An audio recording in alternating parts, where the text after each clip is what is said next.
আসসালামু আলাইকুম। Hello guys, আপনারা কেমন আছেন? আলহামদুলিল্লাহ আমরা ভালো আছি। আজকে আমরা সবাই একসঙ্গে চালতা মাখিয়ে খাবো। প্রথমে চালতাগুলো ভালো করে ধুয়ে চিকন চিকন করে কেটে পানির ভিতরে রাখা হচ্ছে। চালতাগুলো কাটা হয়ে গেছে, এখন ভালোভাবে ধুয়ে হামানের ভিতরে দেব।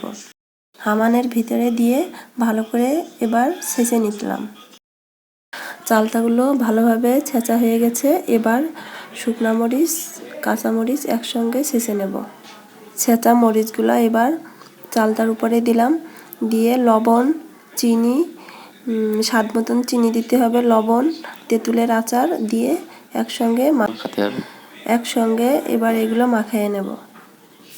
এবার সবগুলো একসাথে ভালোভাবে মাখিয়ে নেব।